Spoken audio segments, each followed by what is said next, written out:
It's unfortunate that the online steroid community has falsely made you believe that you're at a high risk of tearing a pec, when in reality, 95% of you will never have this problem, even if you get your strength to an advanced level. So I need to stress that anyone who did have this issue, I'm sorry to hear that, but you are the minority. Most people watching this video right now are going to be perfectly fine. So I need to make that straight before I dive into today's topic, which is analyzing one type of athlete that tends to have very low injury rates in the pectorals. Who am I referring to? Well, if you're familiar with my content, you might have an idea. Calisthenics athletes, specifically the ones who do street-based workouts. High volume push-ups and dips with some simple variations on the side. And maybe even doing some street lifting, which I'll talk about later. Okay, first of all, what do we know about tendons? One, they're avascular, meaning their blood flow supply is limited. Also, when dealing with any tendinopathy, this isn't a quick fix. It can take weeks, months, or even years depending on the situation. So that's why a lot of steroid users are getting injured left and right. They up the dose, the muscles get massive, but then the tendons lag behind, and next thing you're like, oh, I'm gonna tear a pec doing a bench press, when wasn't gonna happen, but I digress. Also, high frequency bout of exercise with high repetitions is generally advised. Now, with those facts in mind, let's go back to the calisthenics athlete. Did you realize it yet? This is exactly how they train. To the fucking letter, every box being ticked. Push-ups and dips every other day, check. High repetitions of say 25 to 50, check. Getting the deepest range of motion possible, forgot to mention that by the way, check. Pumping up for many years, building a foundation first before progressing onto harder variations like doing weighted calisthenics or going into weights, oftentimes check. So what I'm saying is, these street workouts do an amazing job at bulletproofing your pec tendons. You reduce the injury risk long term, especially if you want to transition into being a bench press specialist, or you can do some weighted dips. Again, look at street lifting competitions. You got guys getting 100 kilos for reps on the dips, even beyond in some cases or slightly below. Pec tears are exceptionally uncommon.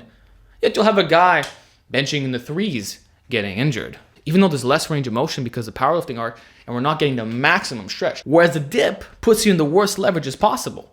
Actually, some guys get sternum pain on this lift because of their anthropometry. But as long as you don't feel pain in that area, I mean, we don't really see guys getting hurt doing heavy ass dips. And most of you probably aren't going to touch 5 plates to begin with. So imagine you're doing high volume calisthenics supplemented with a bit of maxing out or just reps of 3 to 5 on heavy dips or weighted push-ups. You actually strengthen the tendons to their full capacity by doing this, which is exactly what we see in the real world. We got guys out there who never lifted a weight in their fucking life, only doing these super high reps.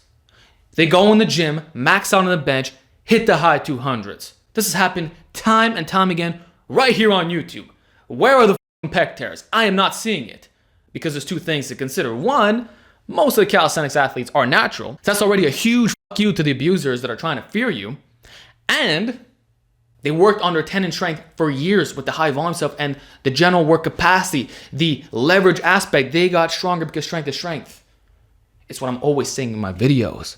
To me, this is quite significant considering the specificity of training aspect is so low. And when I reflect even further, am I not a perfect example of this too? I literally started off with calisthenics. That was my base for the first 3 to 4 years of training. I was a lot younger, but spent a lot of time doing these reps, man.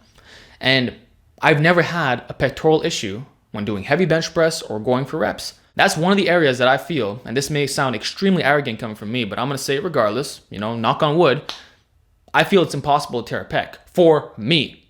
And I think that building that foundation was immensely helpful, as well as doing concurrent periodization for a long time, maxing out on so many variations, doing my best to minimize overuse. Like I did a 4-5 bench. I didn't feel my chest that much, if I'm being perfectly honest with you.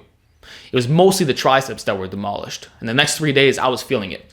Actually, when I did the close grip bench with 380, it was unbelievable. So I'd be more concerned of injuring a shoulder. That's something that's definitely on my list, but not the pecs.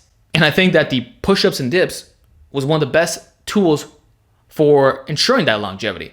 And I think it's gonna be the same thing for you too, because we see this not only in me, but in other guys who train in the exact same way. So if we know that tendons take time to develop, why not add in a bit of extra GPP work that's more calisthenics focused?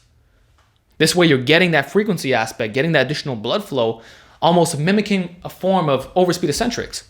And you'd be surprised how the years go by quickly. Like in 2018, I made a segment discussing high volume push-ups and pull-ups. Imagine if you would have started applying that advice back then. Today, you'd feel like a tank. So every little thing adds up, and one thing you could start today would be greasing the groove, but with high repetitions, not going to failure, or just doing pump reps. A lot of prisoners are known for this. Actually, look at most people who do high rep push-ups. It's shallow lockouts. And I don't even think they do it intentionally in most cases. Sometimes they do, like the pump reps are actually quite effective if you want to get some nice blood flow in the pecs, but usually it's like a really soft lockout, you know? They're not like protracting and holding at the top. It's bang, bang, bang, bang, bang, which further drives blood into the torso. And I think that this accumulation of reps over many years, and this is a lot more feasible than the bench press, by the way, because I know guys say, oh, can't I just do like 75, 95 pounds for high reps? Theoretically, you can, but I'm just saying that it's smarter to just go on the floor and do push-ups. Plus, if your form starts to degrade a bit, it won't matter as much. And you can manipulate your body leverages to suit it a little bit better. Anyway, I don't want to ramble too much about this topic, but all you got to do is look at the people who train this way and observe the injury rates. It's low within the training and when they transition into heavier stuff. I strongly believe that has to do with developing the tendon strength over many years with the high volume and high frequency. And the exercise themselves are perfect. The best complement you could think of. A classic push-up and a dip. Really deep range of motion. You cannot get better than this. Unless we're talking about the other variations, like doing on rings and stuff like that. And that's a completely different topic.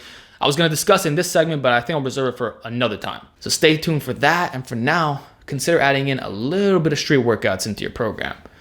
It might just be that extra insurance that further enhances resiliency.